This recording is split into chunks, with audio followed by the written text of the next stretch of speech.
Quero saudar a você, querido professor, querida professora da Escola Bíblica Dominical, com a paz do Senhor Jesus. Estamos aqui para estudarmos juntos a classe ou a lição de número 7 dos adultos, desta série de lições sobre a igreja primitiva, a igreja de Jerusalém, com base no texto de Atos dos Apóstolos, e este tipo de aula é a segunda forma que nós apresentamos neste canal. Você que está chegando por aqui por primeira vez, muito bem-vindo ao canal da professora Manuela Barros.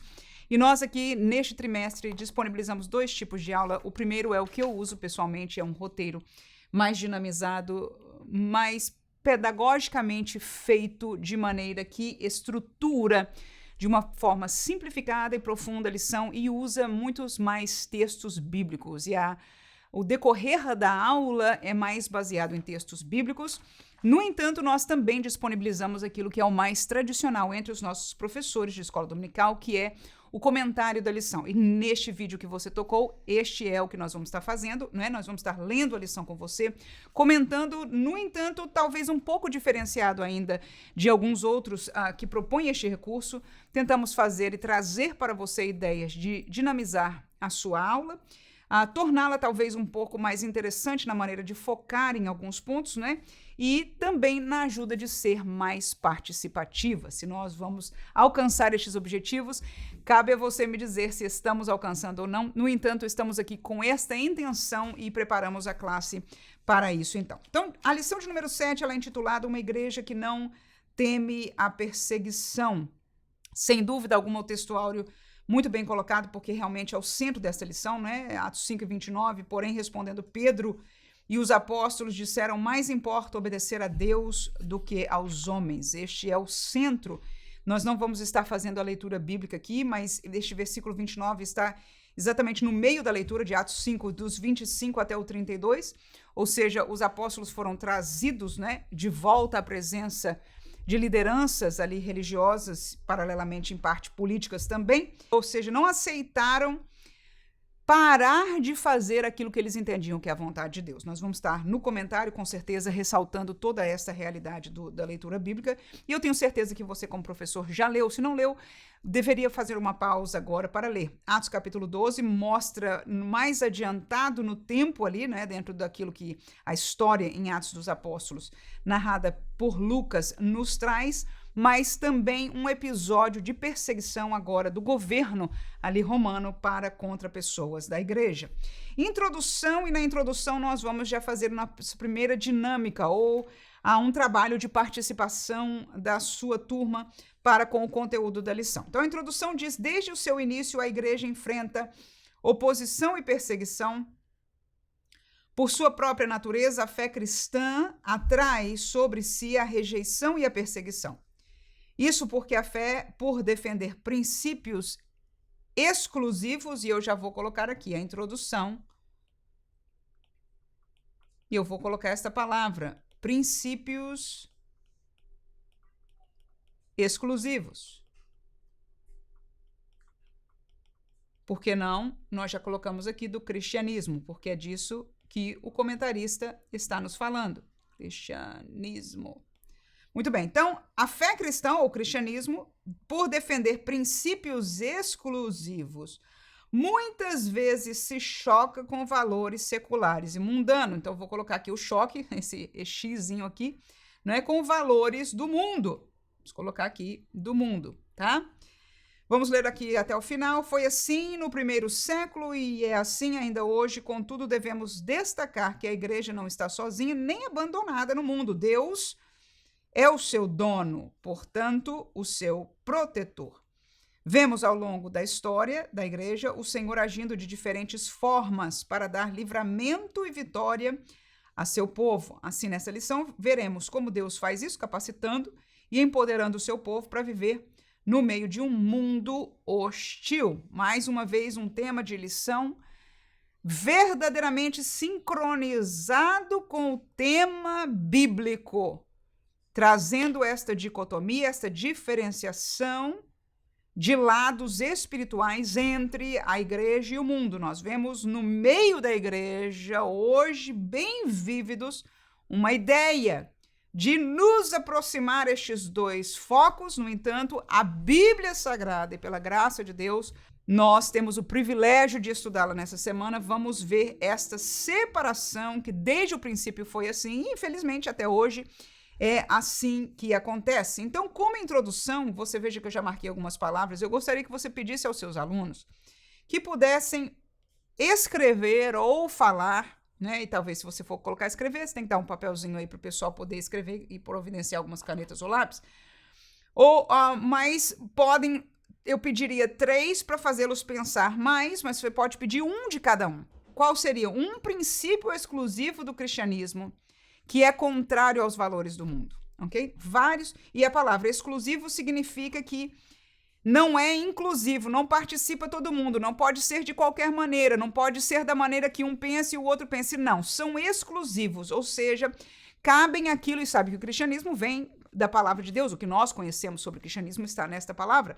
Então a ideia é pedir 3 exemplos de valores, de princípios que são exclusivos no sentido nós como crentes o praticamos por causa, né, do cristianismo bíblico, da palavra de Deus, das palavras e instruções de Deus, de Jesus, né, e que são contrários aos valores do mundo. Então, quando você fala, por exemplo, de pecado, não aceitar ou não tolerar pecado é um valor, por exemplo, exclusivo do cristianismo e que confronta o mundo. O mundo não aceita o conhecimento, o entendimento, a definição de pecado que a Bíblia nos dá. Alguns até dizendo que essa história de pecado não existe, que realmente se não há um Deus, não há esta noção de pecado, mas como há um Deus, aleluia, pela Bíblia nós o conhecemos e entendemos. Então este, por exemplo, eu já acabei de dar um exemplo, então você pode pedir aos irmãos na classe que deem 3 exemplos de valores ou princípios cristãos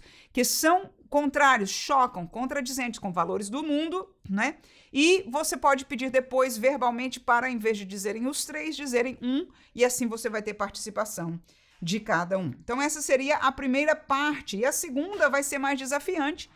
Se você tem um grupo mais simples, ou até eu diria normal, eu faria só essa primeira parte.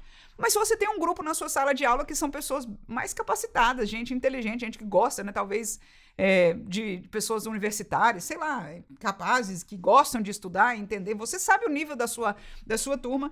Então, a segunda colocação, essa seria para estes aí. A pergunta seria, qual o princípio que os apóstolos estavam defendendo?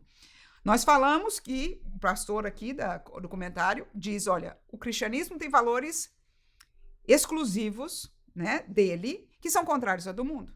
Agora, o texto do nosso estudo de Atos capítulo 5 é a base para este comentário do nosso pastor aqui que está fazendo para nós. Ora, qual foi o ponto que os discípulos estavam defendendo que eram valores exclusivos do cristianismo naquele tempo, no contexto da Bíblia? Então você veja que isso é um trabalho de interpretação da Bíblia. O foco da resposta eu já vou te dar, está no versículo 28, tá?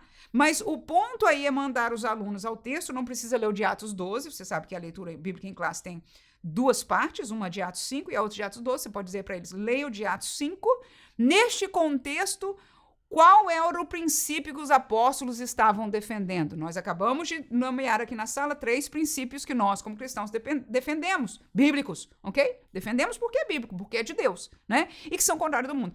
Qual é o caso deles? O mundo deles era este mundo religioso ali. O mundo deles também tinha os romanos, né? Que não eram, neste caso, cristãos. Mas vemos, no caso de Atos 5, era a própria liderança religiosa. A gente vai estudar isso no primeiro tópico aqui da nossa lição.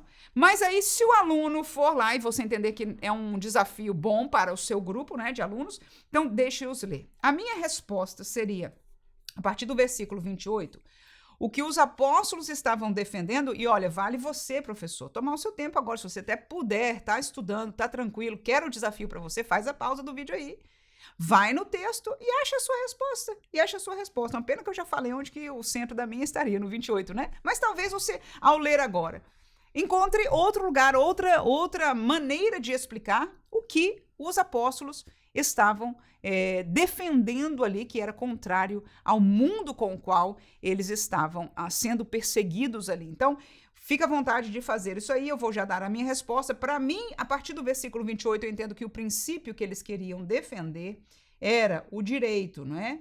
De ensinar Vou botar aqui os apóstolos para já ficar...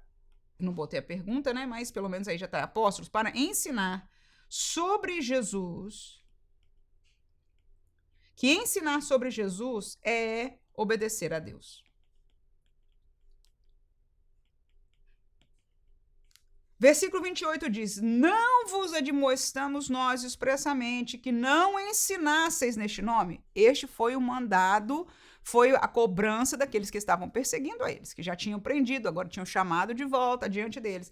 A gente já não falou para vocês pararem de ensinar no nome de Jesus? Então, o que eles estavam defendendo, o princípio é que eles tinham o direito de ensinar sobre Jesus, mas mais do que isso, eles estavam defendendo que este ensinar sobre Jesus era uma obediência a Deus, era a vontade de Deus.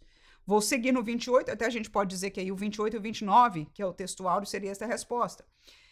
Seguindo o 28, e eis que encheste Jerusalém dessa vossa doutrina, ou seja, então eles estavam realmente ativamente, não é, defendendo este princípio cristão. Não só vocês encheram Jerusalém dessa doutrina, mas estão querendo lançar sobre nós o sangue deste homem, ou seja, acusando aqueles ali sobre a morte de Jesus. Versículo 29, que vai fazer parte dessa resposta. Porém, respondendo Pedro, os apóstolos disseram, mais importa o quê? Obedecer a Deus do que aos homens. Então, o que Pedro estava dizendo ali?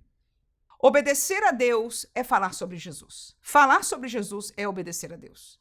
Os homens, que são vocês, estão nos mandando, estão dizendo, eu já falei para vocês pararem. Pois é, nós entendemos que falar de Jesus é obedecer a Deus. Então, este é o princípio que eu encontro neste texto que eles estavam defendendo do cristianismo, ok? E era contrário ao princípio do mundo que os cercava na época. Mas se você ainda quiser caminhar um pouquinho além, ainda vem os ensinos que eles ensinaram sobre Jesus. Se você ler, depois do 29, você lê o 30, o 31 e o 32, você vai encontrar 3 focos. E isso você tem 2 maneiras de fazer, professor. Uma delas é perguntar quais são os 3 pontos, se você achar 2, 3 ou 4 pontos, o que for, daquilo que eles ensinavam sobre Jesus. Ou você pode, entendo esta resposta, você ensinar, como eu estou fazendo para você agora aqui, olha. Para mim é interessante ver que obedecer a Deus era ensinar sobre Jesus, e o que eles ensinaram foram 3 coisas. Primeiro, que Jesus morreu, mas que Deus o ressuscitou. Esta crença, esta palavra da ressurreição de Jesus, é essencial da mensagem de Cristo ou do cristianismo, ressuscitou. Segunda parte da mensagem, nele, ou por ele, melhor dizendo, por ele Jesus, né? Há perdão dos pecados. E por último, estes que têm os pecados perdoados recebem o Espírito Santo. Nós já estudamos sobre isso. O Espírito Santo habita naquele salvo. Então, este último aqui é o versículo 32. No versículo 31, fala dos perdões do pecado, ok? E o morreu e ressuscitou, né? Tá no versículo 30 e 30. No versículo 30, tá aqui, ó. Versículo 30, ok? Versículo 31 e versículo 30. Então, está aí os focos da sua pregação. Tudo isso foi introdução. Primeiro tópico também vai estar rico em participação, mas depois a coisa vai caminhar um pouco mais rápido, ok? Então, terminamos a introdução aqui. Vamos passar para o primeiro tópico. Primeiro tópico, a igreja perseguida, os perseguidores. Na Bíblia, vemos que as autoridades religiosas, e eu marquei estas palavras, autoridades religiosas da época, dos apóstolos, começaram a se opor à igreja. Atos 5 menciona 3 grupos, os sacerdotes, os saduceus e o capitão do templo. Os saduceus eram um grupo influente, com grande poder político e religioso. Eles tinham o apoio dos sacerdotes, dos anciãos, e dentro dessas classes religiosas eram os mais poderosos. Esse grupo já havia tentado atrapalhar o ministério de Jesus várias vezes, criando dificuldades sempre que podiam. Os anciãos eram líderes judaicos influentes, representando tanto aspectos religiosos quanto políticos, também outro grupo, representando as 2 coisas, né? Mas sem exercer funções sacerdotais no templo. Já o capitão do templo mencionado, também em Atos capítulo 4, versículo 1, era um sacerdote de nível inferior, mas que tinha autoridade policial dentro do templo. Esses grupos, cada um com a sua influência, viram a igreja como uma ameaça e fizeram de tudo para impedir a pregação do evangelho. Irmãos, quando eu li isso, eu logo quis fazer esta aplicação para nós. Quando eu li esta palavra, eu marquei essa palavra escrita assim, ó, viram a igreja como uma ameaça. Ok. Se aqueles homens estavam perseguindo os apóstolos, eles estavam perseguindo por uma razão. E aqui a explicação do nosso comentarista é que eles os viam como uma ameaça. É verdade. Se a gente quer se defender de alguém, perseguir alguém, é porque estas pessoas, ou este grupo, ou essa filosofia, o que quer que seja, está ameaçando a nós de alguma maneira. Senão a gente deixaria quieto. Amém?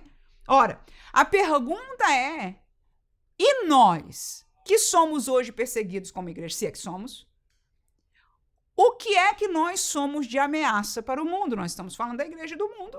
Eles perseguiam porque entendiam que estes crentes eram uma ameaça para eles. E aí eu me perguntei, quando eu estava lendo isso aqui, em que sentido nós somos uma ameaça para o mundo? Ao eu tentar responder, eu fui levada a perguntar se Jesus responderia da mesma maneira. Por quê? Porque quando eu tento responder hoje, eu não me vejo como ameaça para o mundo. Pelo contrário. Na verdade, até no nosso meio, as últimas modas teológicas da nossa realidade evangélica e talvez cultural por causa do tempo que nós estamos vivendo, seja cada vez mais quebrar estas barreiras de separação e buscar esta amizade, inclusive, uma atuação muito mais amistosa. Mas agora eu vou deixar essa pergunta aqui no tópico número 1. Que tipo de ameaça? Ok? Que tipo de ameaça? Então eu vou pedir para nós respondermos em 3 dimensões. Que tipo de ameaça Jesus era? Ok? Quando ele estava aqui na Terra. Porque os judeus também se achavam ameaçados pela sua presença. Que tipo de ameaça Jesus era? Que tipo de ameaça, segundo os apóstolos, que nós vemos aqui em Atos capítulo 5, o texto que nós estamos estudando, tá? Os apóstolos eram. E que tipo de ameaça nós somos? E antes de eu responder, eu vou colocar aqui o que nós não somos ameaça, que Jesus não foi, nós, presta atenção, Jesus não foi, os apóstolos não foram e nós não deveríamos ser. Você viu a diferença aí? Jesus não foi, os apóstolos não foram e nós não somos, ou pelo menos não deveríamos ser. Qual a primeira? Eles não vieram para promover uma revolução.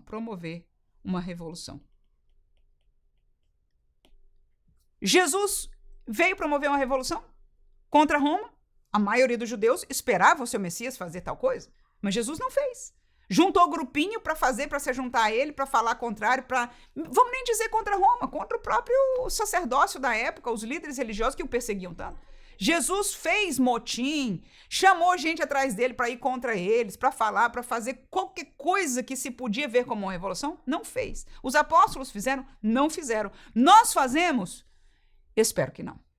Porque Jesus não fez, os apóstolos não fizeram, nós não devemos fazer. Então, se nós somos uma ameaça, nós não deveríamos ser uma ameaça política.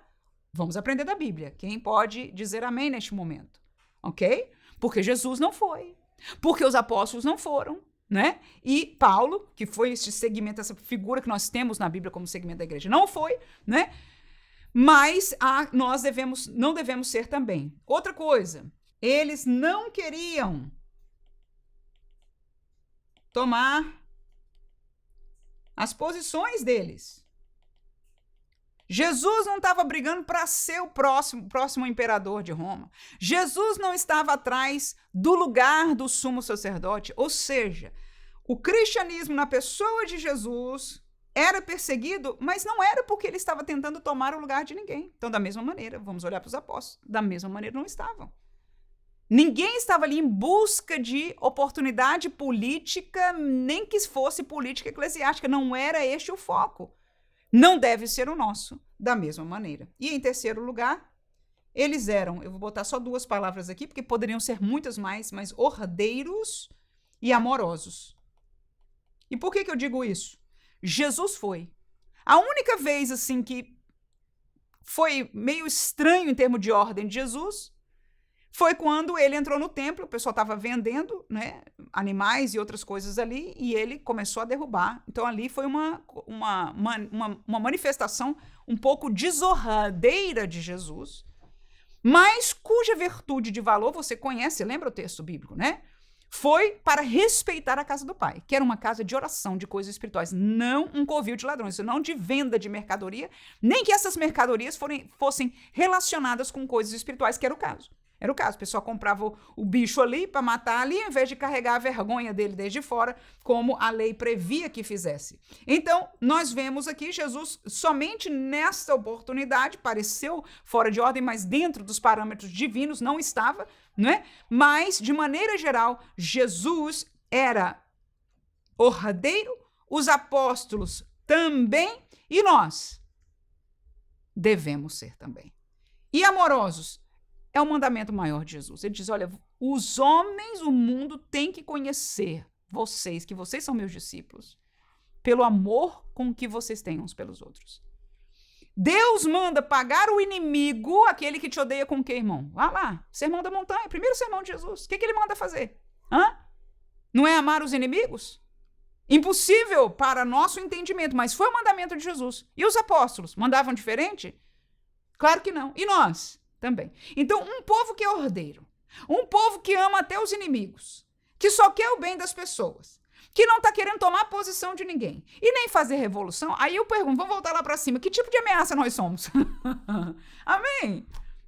Veja que pensamento interessante esse. Que tipo de ameaça nós somos? Deixa os alunos pensarem um pouquinho. Porque podíamos ser ameaças dessa maneira, e alguns entendem que nós devemos ser hoje, como os judeus entendiam que Jesus devia ser e os apóstolos deviam ser, mas estão errados. Porque não foi esse o projeto de Deus, e ainda não é esse o projeto de Deus para o tempo que nós estamos vivendo. Está errado, não é bíblico. Você pode achar toda a razão no seu entendimento humano. Na Bíblia você não vai achar. Não vai achar. Nós estamos estudando aqui. Agora, então se nós não somos ameaça desta forma, porque não devemos ser, Jesus não era, o que Jesus era ameaça então, gente? O que os apóstolos eram ameaça? O que nós somos? Então nós vamos entender que é uma ameaça espiritual. Agora, o interessante é que o mundo demográfico, ou seja, pessoas, tanto as pessoas do mundo como nós, entende pouco de coisa espiritual. Não é que não tem alguma conexão, alguns não têm nada, outros têm pouco. Com as coisas espirituais, nós entendemos das coisas espirituais por causa da revelação de Deus. Esta palavra aqui é a única coisa que nos dá entendimento, para saber mesmo por A mais B. Você pode sentir, você pode ver alguma coisa, o que for. Mas para saber o que são as coisas espirituais, é a palavra de Deus, ok? Agora, Jesus foi, os apóstolos foram e nós somos uma ameaça espiritual para o mundo? Sim. Mas por quê? Se o mundo também, por sua vez, não entende necessariamente as coisas do Espírito, mas é por causa do seu príncipe. Príncipe? Quem é o príncipe deste mundo segundo a palavra de Deus? Satanás. Então, há este senhor de escravos, a Bíblia chama aquele que é preso no pecado de escravo do pecado, não é isso? Então, este mundo está escravizado debaixo do comando de Satanás. E nós somos ameaça tão somente para ele. Mas porque ameaça para ele, ele faz com que se torne, na visão daqueles que estão debaixo do seu comando, ou pelo menos da sua atuação, que sejam inimigos também. Então nós vamos entender que o que há em comum entre Jesus, apóstolos e nós é a ameaça espiritual. Escute, irmão, por favor, e ensine, por favor. É esta ameaça que nós temos que ser. Nós somos chamados para ser exatamente como Jesus. Os apóstolos obedeceram e agora é a nossa hora de obedecer e de sermos ameaça. Que tipo de ameaça? Contra o mal, contra Satanás, contra as hostes malignas. Como se faz? Proclamando a verdade, vivendo a verdade, evangelizando as boas novas de salvação. Será que alguém pode dar glória a Deus, dizer amém, aleluia? Porque não é pecado sentir a presença de Deus, se alegrar com a palavra. Pelo contrário, estamos estudando a palavra de Deus, revelação de Deus para nós. Segundo subtópico, falei que este primeiro seria um pouquinho mais longo, daí para frente vai ficar um pouco mais corrido, né? Esferas da perseguição. A perseguição dos judeus aos cristãos se dava em duas esferas. A religiosa, por verem a mensagem de Cristo como ameaça. A política. Os romanos procuravam aumentar o capital político com os judeus. Na esfera religiosa, Lucas registra que os religiosos judeus prenderam os apóstolos à medida que os cristãos testemunhavam da sua fé com poder, ganhavam mais e mais admiração popular. Muitos já haviam aceitado a fé. Esse número continuava crescendo. A inveja, portanto, provocou a ira desses líderes. Enquanto a igreja crescia, o velho judaísmo farisaico regredia. Então há uma perseguição de uma liderança religiosa e que, se ela não é de Deus, escute por favor, se essa liderança religiosa não está no caminho de Deus, e aqui eles já tinham perdido, não só estavam apartados, porque Jesus veio para trazer luz, para trazer ao seu povo, à sua nação, ao povo judeu, o arrependimento, o caminho de arrependimento. Então é porque alguma coisa estava fora, se precisa de arrepender porque está fora. Amém? E foi Jesus, e foi o seu povo. Ora, então nós vemos que estes religiosos estavam fora do caminho perfeito de Deus. E se não está no caminho de Deus, então está em que reino? Está trabalhando, está movendo. Só existem dois reinos, só existem duas realidades espirituais, luz e trevas. Se eles, judeus, religiosos, sacerdotes da época e tudo, não estavam na luz, eles estavam o quê, irmãos? Eu sei que é difícil para nós apontarmos e falarmos, mas quando nós trazemos pela lógica bíblica, pelas palavras e o ensino de Jesus, nós concluímos aquilo que Jesus sabia muito bem e está nos ensinando pela sua palavra. Amém? Ora. Então, era religioso de Deus, supostamente tinha a lei judaica, a revelação do Antigo Testamento, mas estavam fora. Conheciam, mas não conheciam Deus verdadeiramente. Estavam fora por causa do seu coração. Então, a religião ali se tornou inimiga e estava trabalhando para as trevas. Voltamos àquilo que a gente acabou de aprender. O problema de tudo é espiritual. E se eles estão em trevas, a luz vai o quê? Vai incomodar. Eles vão perseguir a quem? Vão perseguir a luz. Na esfera política, em Atos 12, 1-5, vemos que a perseguição se dá na esfera estatal, 12, né? Atos 12, e é de natureza mais política na esfera pública. Ali o rei Herodes, um dos governantes que representavam o Império Romano na Judéia, mandou executar Tiago e prender o apóstolo Pedro. E aí eu fiz a marcação, eu marquei essa última frase. Sabendo que Pedro era um líder de destaque entre os apóstolos, queria com isso aumentar o seu capital político perante os judeus que se opunham à igreja. Então aí está a manipulação política, né, da igreja. Os judeus interessava para Herodes o favor deles, eles estarem no mesmo time, né? Espiritualmente já estavam, não politicamente, mas se juntaram, tá aí. Contra quem? Contra a igreja que era a luz. Então nós vamos ver essa mesma dinâmica acontecendo até o dia de hoje, esta parceria algumas vezes, né, da política com a religião, e até no fim dos tempos, no tempo do anticristo, isso vai ser bem real, mas não vamos falar sobre isso agora. Tópico ou subtópico número 3, a igreja enfrentará a oposição. Mas no 2 nós entendemos que a esfera tanto política como religiosa, e já aprendemos um mistério nesta aula, que na verdade por trás da política e por trás da religião há a realidade espiritual. E este é o centro de todas as coisas. Amém?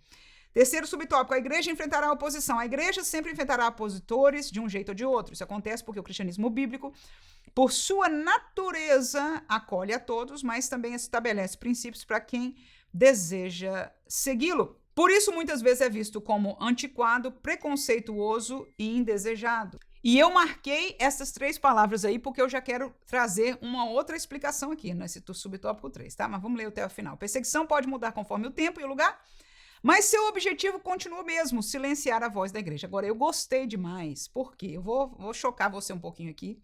Se você entender de passar esse choque para sua turma, faça-o, se não, tudo bem.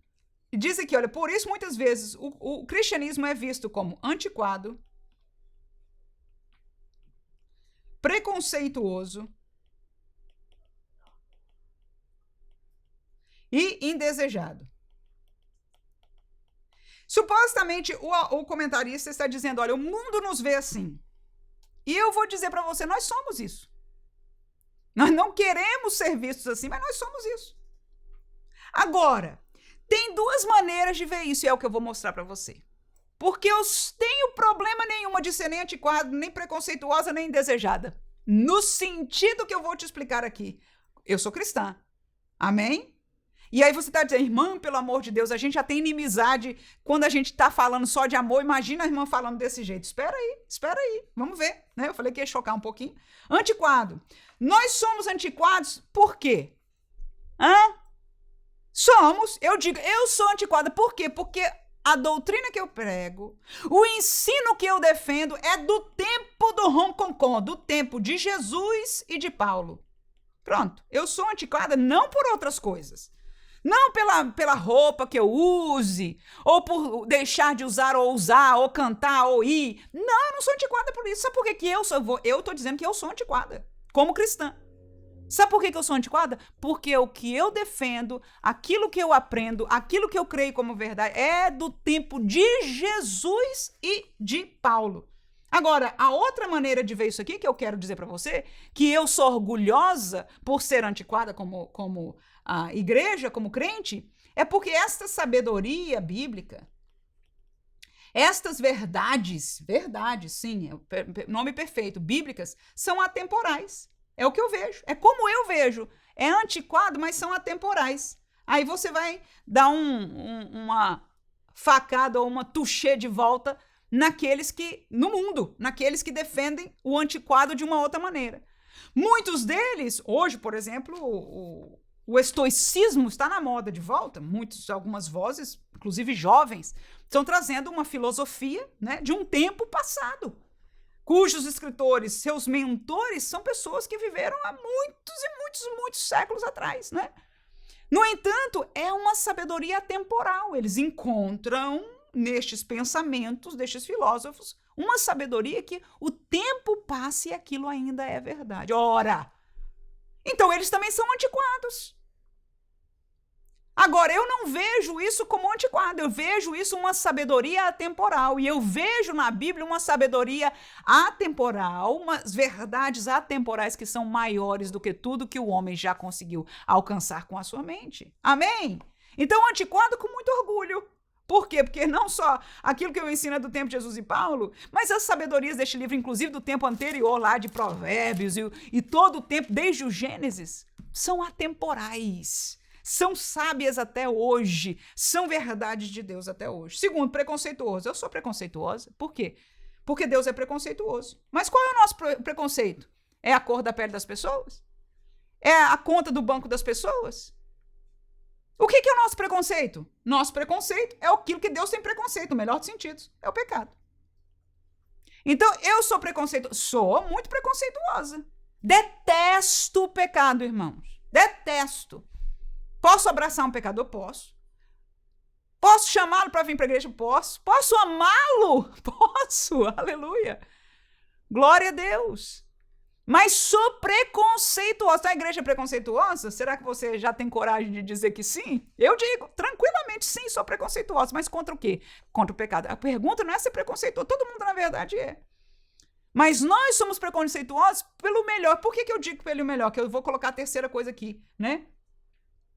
Porque a vida fora do pecado é pior ou melhor do que a vida no pecado, hein? É muito melhor do que a vida no pecado. A Bíblia diz que o pecado escraviza. Oh, irmãos, e o mundo, o pecador pode dizer, olha, eu tenho prazer, mas tem prazer por um lado e se arrebenta, a alma do homem é arrebentada, o corpo do homem é arrebentado, as famílias dos homens estão arrebentados, o mundo está arrebentado e sofre por quê, irmãos? Por causa do pecado. Então, bem-aventurados os preconceituosos do pecado. A gente não tem preconceito contra ninguém, absolutamente ninguém. Mas temos preconceitos contra o pecado. Então eu falei, vou chocar. Nós somos antiquados? Eu sou a primeira. Amém? Nós somos preconceituosos e eu espero que ninguém corte o vídeo para...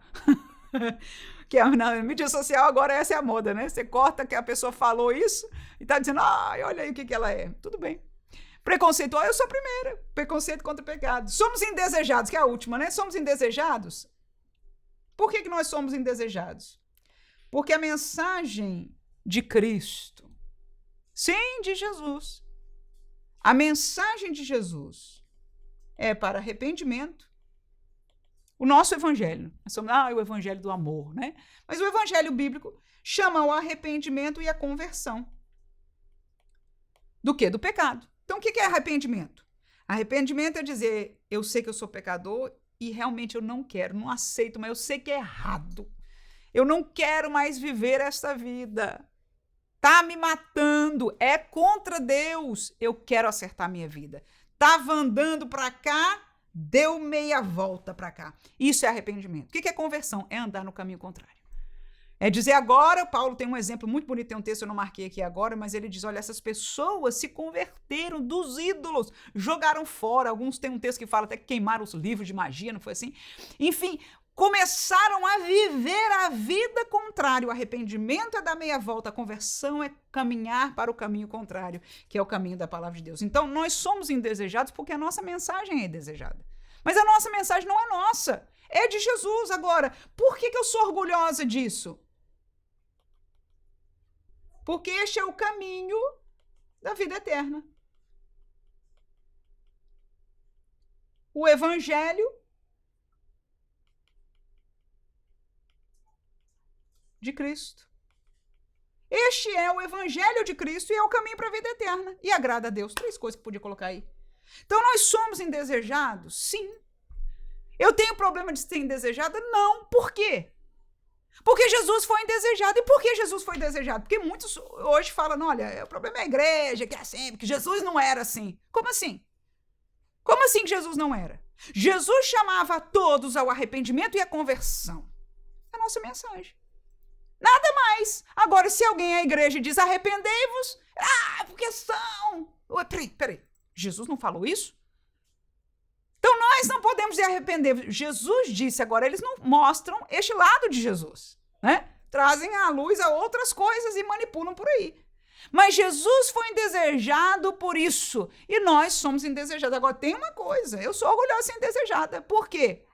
Porque ao eu aceitar o caminho de Cristo, o evangelho de Cristo, eu sei que este é o caminho da vida eterna com Deus. Não só eu agrado a Deus aqui, eu estarei com Deus por toda a eternidade. Nós conhecemos pela Bíblia o caminho daqueles que não aceitam. Para além da vida pecaminosa, falamos no ponto passado, né, do preconceito, ser terrível aqui enquanto vive a pessoa neste mundo, pior ainda uma eternidade longe de Deus, segundo a Bíblia Sagrada. Então, antiquados, preconceituosos, indesejados, é maneira de ver, mas se é como nós colocamos, nós somos orgulhosos de sermos assim.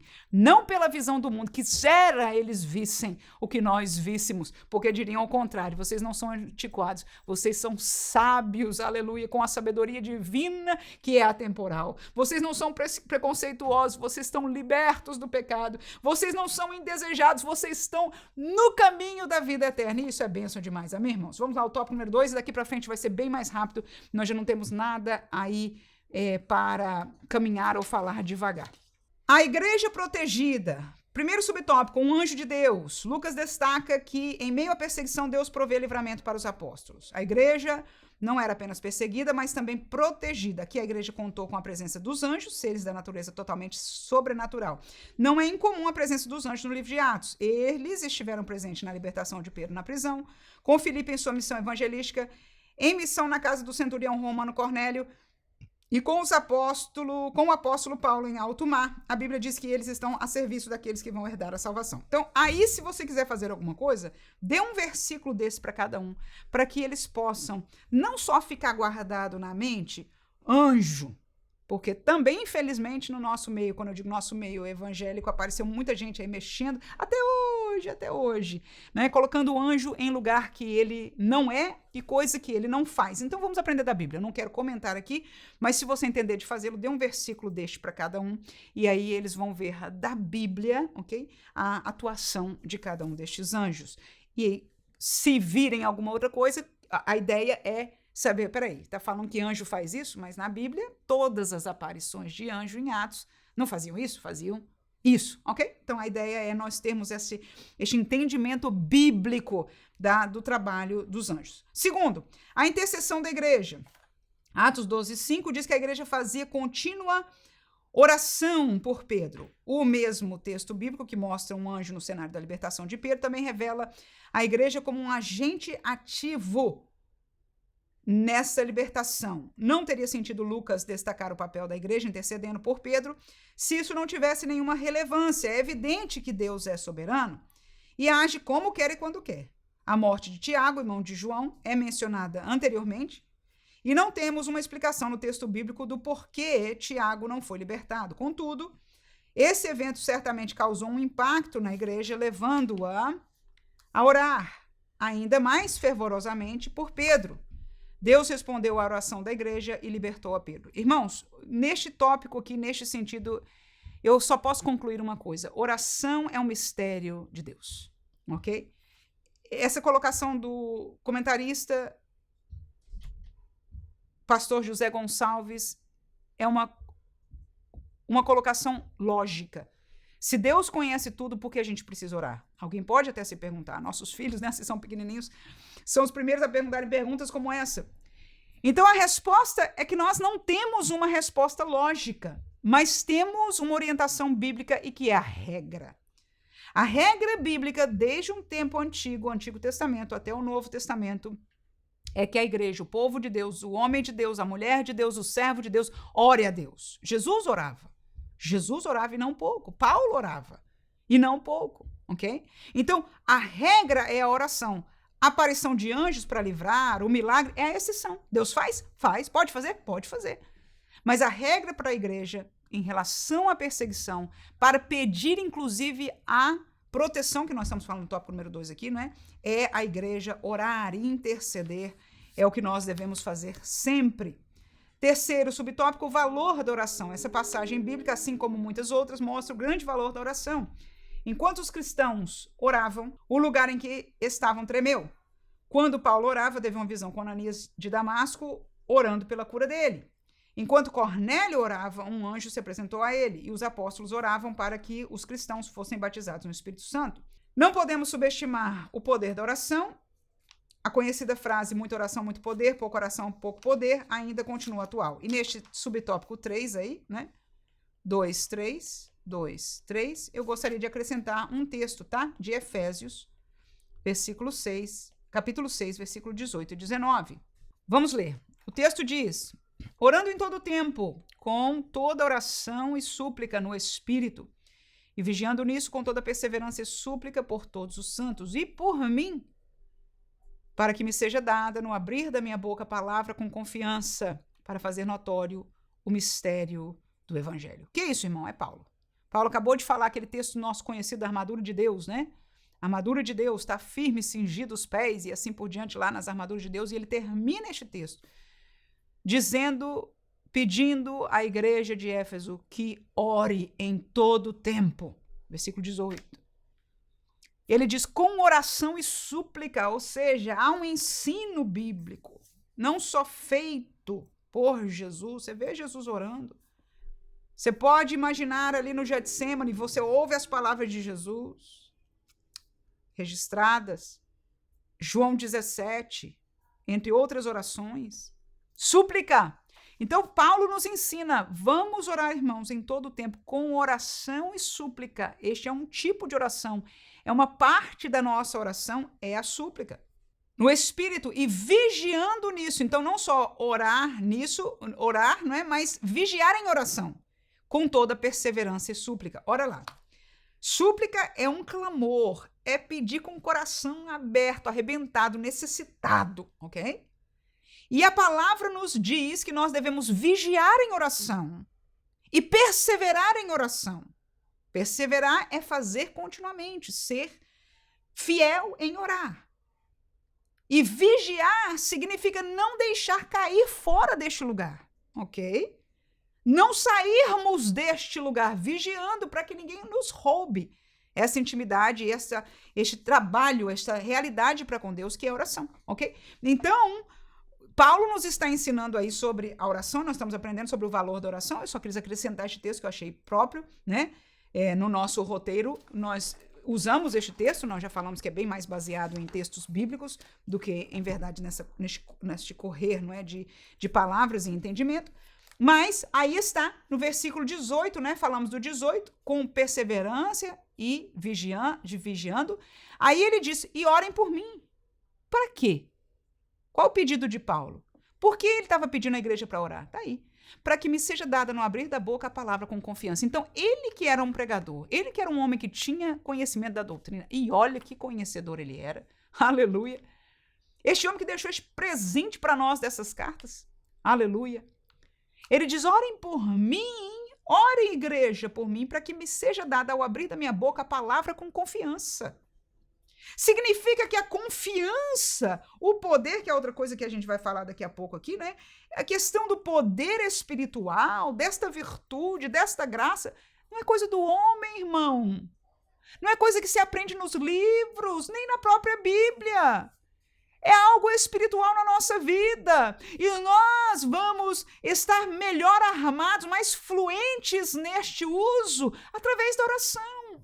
E a oração da fé, inclusive dos irmãos que se chama intercessão, vai obrar para isso. Já disse, oração é mistério, é mistério.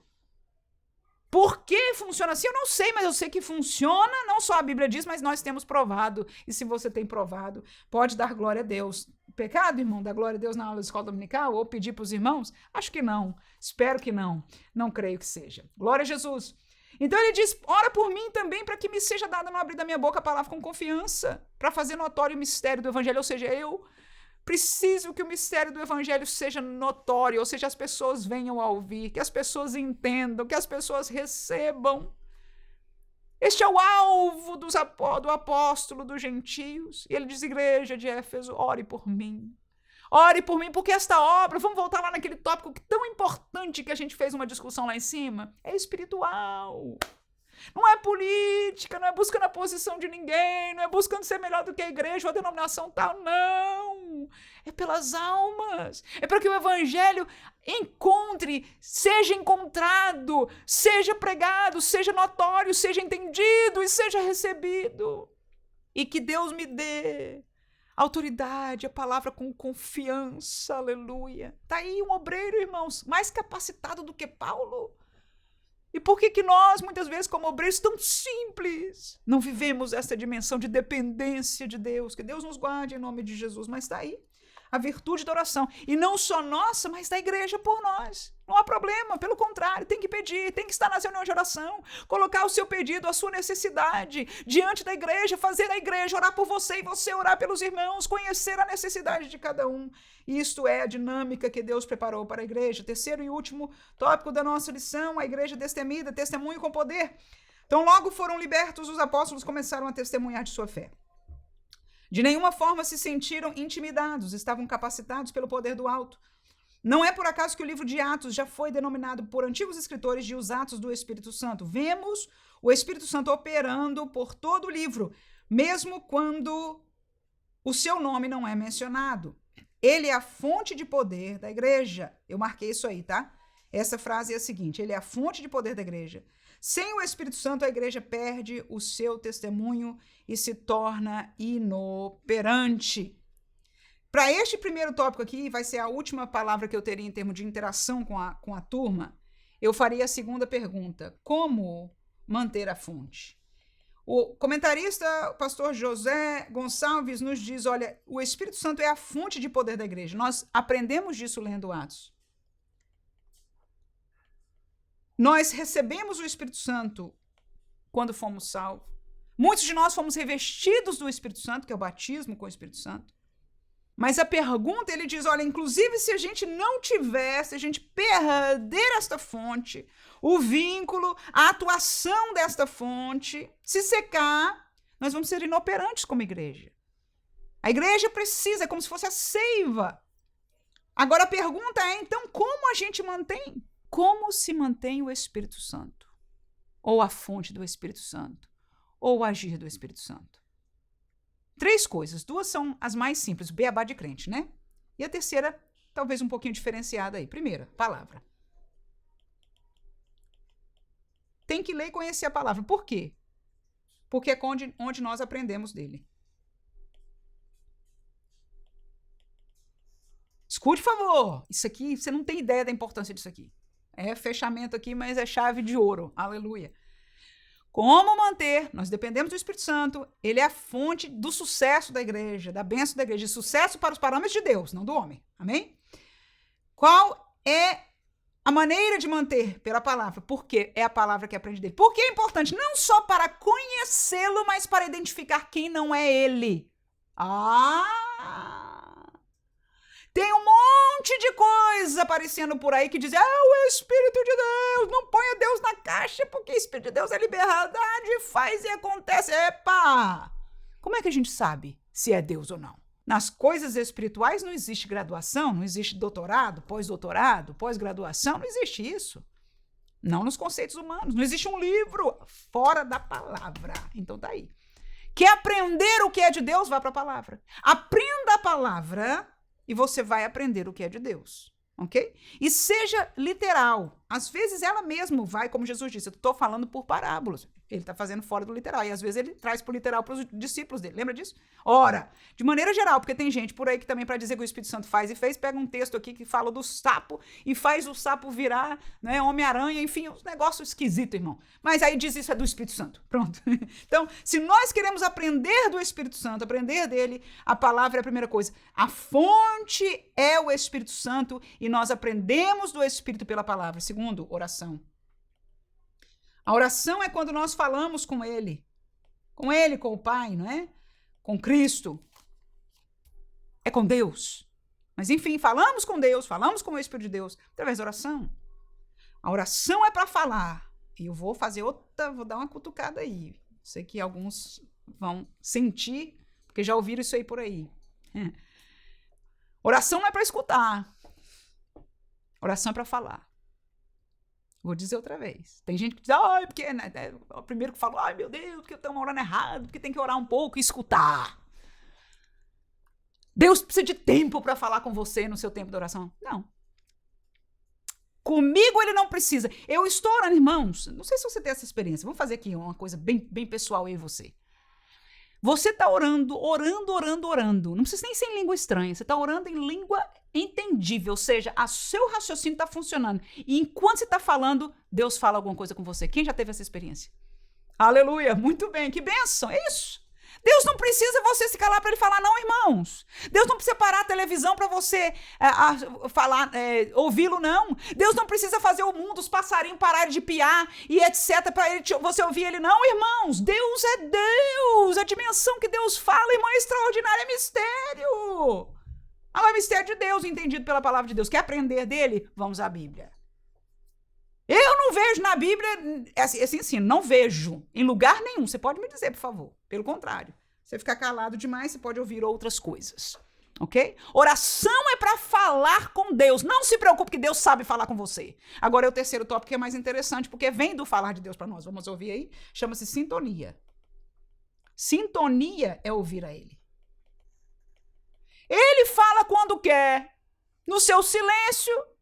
Você não está orando, não está fazendo nada. Está no silêncio. Ele fala. Você está orando em língua estranha. Ele fala. E você está orando em língua racional. Ele fala. Você está assistindo uma classe dominical. Ele fala. Quantas vezes Deus não fala com você no louvor? Na pregação da palavra. O pastor está pregando e ele está falando outra coisa. Parecido com aquilo ali, mas ele está, ministrando ao seu coração. Quem não tem experiência disso, irmão, precisa calar para Deus falar. É mentira, é engano. Oh, glória a Deus. É coisa de homem, deixa eu abrir o verbo aqui, é coisa de homem. E se não é, sussurro de outra coisa. Por quê? Porque o silêncio, bem como outros tipos de atividades que alteram a consciência humana, são perigosos, ok? Sintonia é ouvir a ele. Mas não funciona a sintonia sozinho. Em que sentido? A sintonia que é ouvir a ele tem que ser junto com a palavra, ou seja, aprender dele com a palavra, porque senão ela se torna perigosa. O que eu quero dizer isso? O Espírito Santo nos fala ao nosso espírito, ok? Ao homem interior, segundo as palavras de Paulo. E não é uma voz audível, é entendível, é racional, mas não é audível, ok? Então, é uma dimensão diferenciada que quem tem essa experiência vai aprendendo a ouvi-lo. E eu chamo isso, essa palavra é minha, não é bíblica, de sintonia. Quando eu ouço Deus falar comigo e eu desobedeço e eu pago o preço, eu digo, ai meu Deus, era mesmo tu. Quando eu ouço Deus falar comigo e obedeço na mesma hora, e Deus confirma, não só na alegria espiritual, mas naquilo que acontece, eu digo, oh Senhor, obrigado porque eu te obedeci. Eu estou dizendo como uma menina em Cristo nascida de novo. Você vai tendo as suas primeiras experiências. Quando alguém está falando, você sente algo raro. É só um sentir, você não tem discernimento do que é, mas você sente que aquilo te incomoda, está drenando algo por dentro de você espiritual, está te dando uma reação, é espiritual. Vai aprendendo do Espírito. Vai orar e diz, Senhor, confirma, me ajuda. Eu quero obedecer, porque se o Espírito de Deus habita em você, ele vai ter reação. Aí você vai aprender, ele tem tudo que é pecado. Tudo que é mal, tudo que é contrário a Deus, que é outro Espírito. Aí você vai aprendendo a ouvir, a sintonizar com o Espírito. E continua, irmão, se você está neste caminho, pede os dons, pede o dom espiritual, pede discernimento do Espírito, que é uma capacidade mais avançada, mais adiantada, tão necessária no meio da igreja hoje. Sempre foi. Falar hoje é maneira de dizer, ok? Então nós conhecemos ao Espírito, as coisas do Espírito pela palavra, e porque nós conhecemos, quando nós sintonizamos, nós confirmamos, Senhor, isso é mais ou menos do caminho da palavra, não está contrário à palavra, porque se este Espírito falar algo que vai contrário à palavra, não é ele. Agora, como é que nós sabemos? Exatamente assim, nós temos que conhecer a ele, nós conhecemos a ele pela palavra. Aí a gente conhece a ele, agora nós o ouvimos, e aí essa sintonia, capacidade de ouvir, né? Quanto mais nós ouvimos a ele, menos nós vamos ter a tendência de ouvir outro, nós vamos reconhecer, mas isso é tempo, irmãos. Mas muitos, infelizmente, eu digo isso porque a gente vê todo dia aqui na igreja. Quando eu digo na igreja, não é minha igreja local, não, estou dizendo no contexto geral. Manifestações, como eu disse antes, espirituais, mas que não são do Espírito de Deus. Como eu sei, irmã, quem é você para julgar? Não, eu não, a palavra. Estão contrários à palavra de Deus, então não é de Deus. Tá igual ao assunto dos religiosos da época. Nós somos de Deus, Deus deu a lei de Moisés, etc. Tudo bem, mas alguma coisa está errada com você, senão Jesus não está te chamando ao arrependimento, te mostrando o caminho dele, ok? Então, vamos aprender pela palavra, vamos discernir pela palavra, vamos falar com ele oração, porque ele escuta e ele tem prazer de cuidar, de guardar, de ensinar. Aleluia! Ele tem prazer deste relacionamento conosco. Agora, aquele que ouve, aprende dele pela palavra. E conversa com ele, fala com ele em oração, vai aprender devagarzinho este caminho de crente, a sintonia da sua voz. Aleluia. E aí é onde nós ouvimos a ele. Que Deus ricamente abençoe a você em nome de Jesus. Eu penso que já falamos de tudo aqui, não. Vamos ler o último segundo tópico aqui, rapidamente, que diz, Lucas registra, convictos de sua fé, a ousadia do testemunho de Pedro. Neste texto temos a clara defesa dos valores cristãos. Ele mostra que a igreja primitiva não negociava sua fé, mesmo que isso custasse caro. A mesma referência também é muitas vezes usada para justificar a desobediência civil, eu penso que aqui, mas de qualquer maneira está civil, por parte da igreja em relação ao Estado, quando este age contrariamente aos princípios adotados por aquela. E eu marquei essa frase aí, o Estado quando age contrariamente aos princípios adotados por aquela. De fato, isso está em foco. Contudo, não se trata de uma mera desobediência civil ou rebeldia, mas de uma defesa consciente daquilo que a igreja crê como fazendo parte da sua natureza e essência, e que por conta disso não pode de forma alguma ser negociado. 2 pontos aí de comentário super rápido. Primeiro, quando o Estado age contrário aos princípios de Deus. Por favor, alguém me fez uma pergunta semana passada aqui no canal, dizendo como é que eu vou explicar, irmã, para os alunos, quando aquelas 2 parteiras lá do Egito mentiam, né, de que os filhos não eram homem ou que não nasceu, sei lá o quê, mas enfim, para Faraó, para poder salvar, como é que pode ser eles serem abençoados, ou estar fazendo uma coisa certa, ou ter bênção de Deus, se eles estão mentindo? E aí a minha resposta tem base naquilo que o pastor está falando aqui. A lei de Deus é maior do que a lei do homem, ok? A lei de Deus, ela é perfeita. A lei de Deus, ela é perfeita. E a ela nós estamos submissos por querer, ok? Mas a mesma lei de Deus, no sentido das escrituras gerais, Romanos capítulo 13, diz que nós devemos nos submeter à lei do homem. Jesus fez, pagou imposto, se submeteu às ordens naturais da política da época. Então, a Bíblia que manda nos submeter É a mesma Bíblia que mostra que a lei de Deus ela é superior. No caso, o pastor está escrevendo isso aqui porque Pedro disse, mais importa obedecer a Deus do que aos homens. Então, quando há esta contradição, este choque entre a lei de Deus e a lei do homem, somente neste caso é que nós ficamos com a lei de Deus. Ora, no tocante a revoluções, no tocante a deixar de pagar imposto e uma série de outras coisas, a lei de Deus está junto com a lei do homem. Não está contrária. Então, o único momento que nós estaríamos certos em não estar debaixo da lei do homem é quando esta está de frente se chocando com a lei de Deus. Se Deus diz não mate e a lei do homem diz mate, então você encontra um lugar onde você, como crente, pode decidir dessa maneira, ok?